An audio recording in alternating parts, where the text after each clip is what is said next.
রে মরার বৃষ্টি সকাল থেকে পড়তেছে, বের হইতে পারতেছে না। কেমনটা লাগে আমার, জরুরি একটা কাজ করে হয়েছে।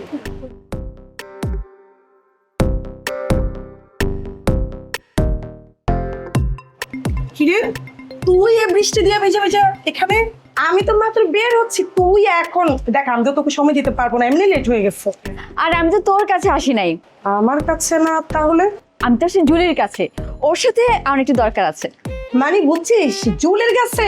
হ্যাঁ, আমি তোর সাথে জুলির সাথে পরিচয় করা দিছি, এখন আমাকেই চিনিস না? কয়দিন পরে না জানি বলবি হ্যাপি তুই কে, তোর কোথায় জানি দেখছে, তোর নাম কি? এইটাও তোর পক্ষে সম্ভব? এখন আমার থেকে জুলি তোর ভালো বান্ধবী হয়ে গেছে। হ্যাঁ, জুলি এখন আমার তোর চাইতে ভালো বান্ধবী, কারণ জুলির মাথা ঠান্ডা, তোর তো মাথা গরম, যুক্তি চাইতে অযৌক্তিক কথা বেশি বলিস। আচ্ছা, আমি যে অযৌক্তিক কথা বলি, তো আমি কি অযৌক্তিক কথা বলি তার একটা প্রমাণ আজকে তুই এখানে দিবি। সব কথার প্রমাণ দেওয়া যায় না, আর তাছাড়া আমি তোকে প্রমাণ কেন দিব, থাকলেও দিব না। ও, প্রমাণ দিতে পারবা না? শুনো, আমি ভালো করে বুঝতে পারছি যে তুই আর জুলি আমার বিরুদ্ধে ষড়যন্ত্র করতেছিস। তুই কোন দেশের রাজধানী হ্যাঁ, যে তোর বিরুদ্ধে আমরা ষড়যন্ত্র করব? তোর একটা সমস্যা কি জানিস, তুই সবাইকে অহেতুক সন্দেহ করিস, আর যেসব মেয়েরা হুদাকামে সন্দেহ করে ওদের সাথে মেশা ঠিক না। আর তাছাড়া তোর সাথে যেখানে গিয়েছি সেখানে আমি অপমানিত হয়েছি, তোর সাথে এখন থেকে আমি আর নাই। তুই না থাকলে কি হয়েছে, তাতে আমার কি যায় আসে? তোর আমি পুষি, আমার কাছে তো 2 পয়সার মূল্য নেই। ভালো কথা, আমি তোর কাছে মূল্যবান হতেও চাই না।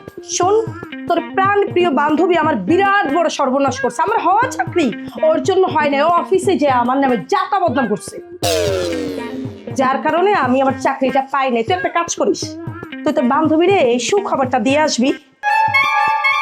যার সাথে আমি এতদিন এক ঘরে ছিলাম, সে কি করছে, শেষ মুহূর্তে আমার বুকে চাকু মারছে। তুই শুধু শুধু ওকে সন্দেহ করছিস হ্যাপি, জুলি এরকম মেয়েই না। আপনি একটা ছেলের সামনে আমাকে কিভাবে অপমান করলেন? হ্যাঁ, আপনার এই বন্ধুর 2 পয়সার দাম আছে আমার কাছে? শুধু আপনার মুখের দিকে তাকায় আমি এই ছেলের অপমান করলাম না। আমি আসলে বুঝতে পারিনি যে ও আপনার সাথে এমন ব্যবহার করবে। বুঝতে পারেন নাই মানে? আমার সামনে থেকে আপনাকে টেনে নিয়ে গেল, আমি কিছুই বলতে পারলাম না। আমার ইচ্ছা করতেছিল কি জানেন, আপনার বন্ধুর নাকের ভিতরে একটা খুশি মারি।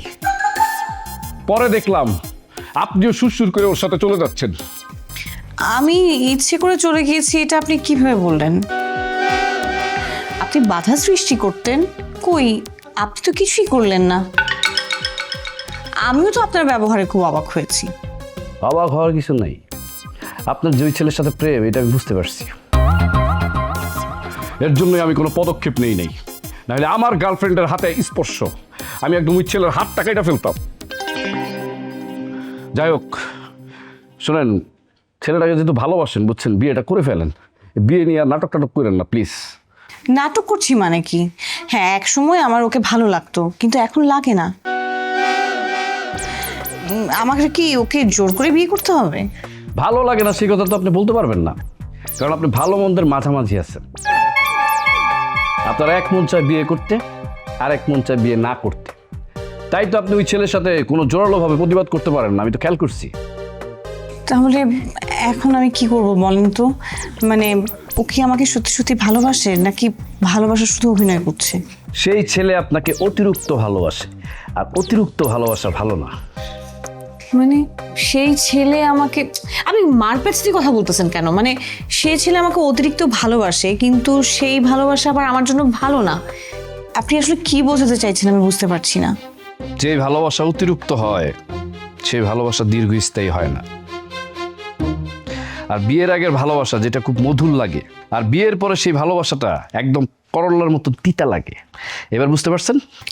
জি, বুঝতে পারছি, আর আপনার কথার সাথে আমি একমত।